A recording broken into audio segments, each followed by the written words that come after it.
Welcome back, everybody, to the show. It's the MMA Report. John Pollock with you on TSN Radio. This Saturday night, the UFC presents the TUF 24 finale card coming up at 10 Eastern Time on FS1 in the States, TSN here in Canada. It will be headlined by Demetrious Johnson, taking on the man that joins us now. He is the winner of the Ultimate Fighter tournament, defeating Hiromasa Ogikubo, which aired this past Wednesday night. He is Tim Elliott. And Tim, it's a pleasure to have you on the show today. Hey, pleasure to be here. Thanks for having me.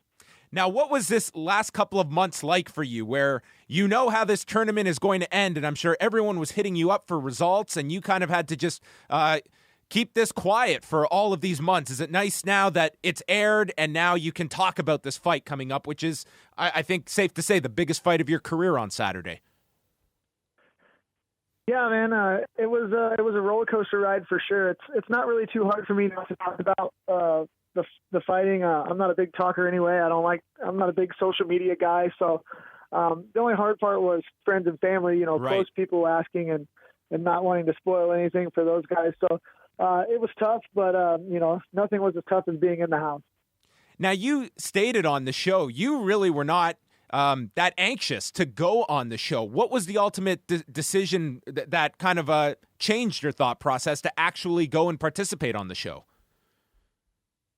I didn't want to do the show. My manager didn't want me to do the show. He thought that I was going to get signed. And then when the show was actually being filmed, they signed a couple of new guys. So I was like, dang, man, that could have been me.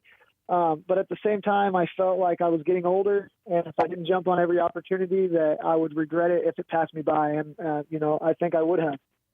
Do you look back now and was this you come out of it, you have the title fight, but I mean, was this a worthwhile experience? Did you enjoy that time in the house? Because that can do a number on a lot of guys in that 6-week time frame. No, I did not enjoy my time in the house while it was happening. I'm a big 25 pounder. I had to make weight 4 times in 4 weeks, and I fought 4 times in 4 weeks. Just had a baby. I'm a stay-at-home dad.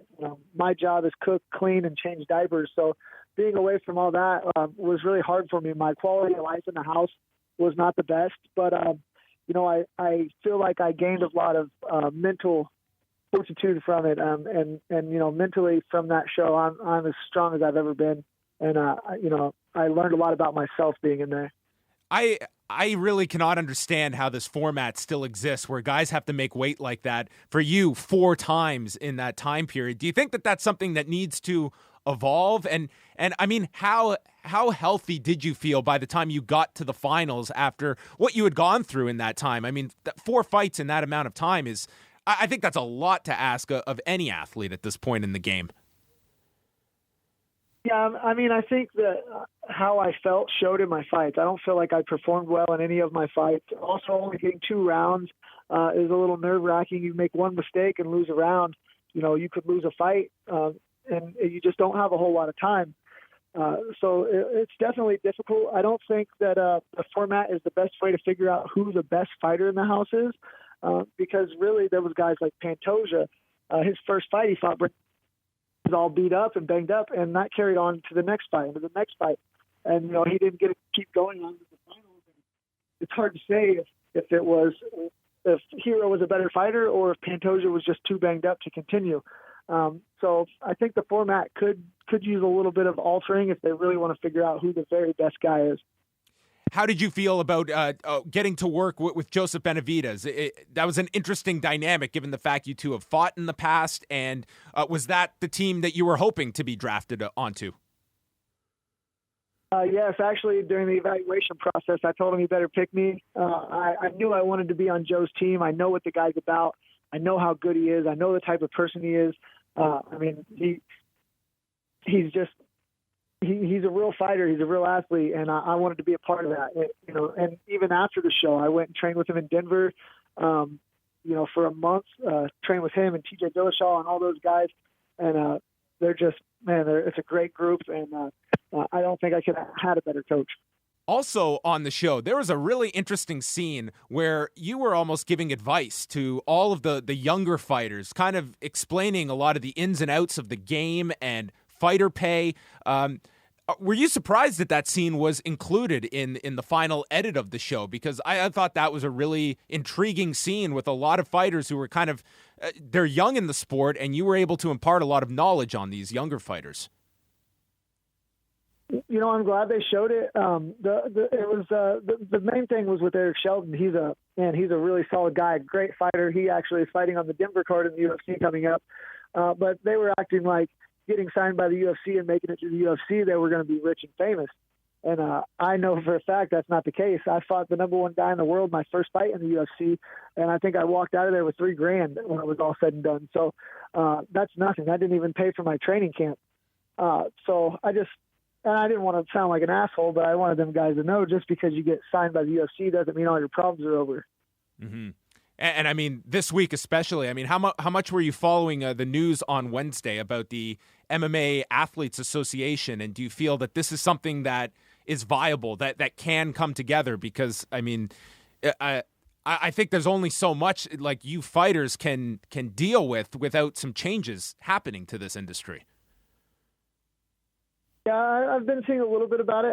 I'm all for it. Anything that can help the fighters get compensated or help with maybe like a pension or like if you break your neck or break your arm and you can't fight, some kind of monthly. I think I'm all for that. Anything that can help the fighters. When it came to the finals and afterwards the stare down with Demetrious Johnson, I noticed you would not look him in the eye. Is that something you do with all opponents during stare downs? Or tell me a bit about that closing scene for the episode this week. Yeah, I never really look my opponents in the eye. I have a hard time. Like if I stare at somebody's eyes, the stare downs are so long. First of all, it's super awkward. Yeah.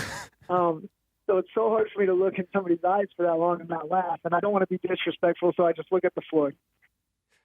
In terms of any interaction you had with Demetrious Johnson, was that largely it? Just the stare down? Did he congratulate you afterwards? Was there any discussion between the two of you? Yeah, we shook hands and talked several times, and even in Vegas, elevator some. He's an excellent guy, very outgoing, very, very nice, and very kind. I have no animosities toward anybody when I fight. I never do. I'm trying to have fun. I don't get paid enough to be angry and not enjoy my job. I want to have a good time. I want to smile. I want to work hard. I want to enjoy myself. And the acting like a tough guy and trying to be mean it doesn't make any sense to me. We're about to fight anyway. You come across Tim as a very grounded individual that looks at things very realistically. I mean, when you look at Saturday, do you approach this as just, this is a human being I have to beat? I've been in many fights before. Because I think a lot of flyweights at this point, they can almost get sucked into the legend of Demetrious Johnson and make it such a grand thing instead of just simplifying it, that it's a fight and it's just like any other fight. How do you look at this fight on Saturday? Exactly like you said. He's just another opponent, but I love that he's good. I love to fight really good guys. It turns out to be a win-win for me. The same thing happened in the John Dodson fight. I went out there. Nobody thought I was going to win. They brought me in on short notice. I was supposed to get knocked out really fast, and I chased his little ass around the cage for 3 rounds. And, I didn't get the win, but it was a victory for me. I gained a lot of fans. I had people calling me, telling me that I won that fight. So I love these high-pressure situations where nobody's giving me a chance. I thrive in that. I was the same way in wrestling. I was never a very good wrestler, but I won a college national title against a guy who was a 3-time national champion, and nobody thought I was going to beat him. But it's like you said, he's just a person, and this is not a sport where you stay undefeated in.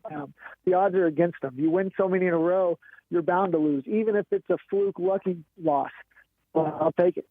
Well, we're looking forward to the fight. It's Demetrious Johnson and Tim Elliott, Saturday night, 10 p.m. Eastern Time on FS1. You can watch it here across Canada on TSN. All the best, Tim. It was a real pleasure to have you on the show today. Hey, thanks, man. Great interview. I appreciate it. Thanks, Tim.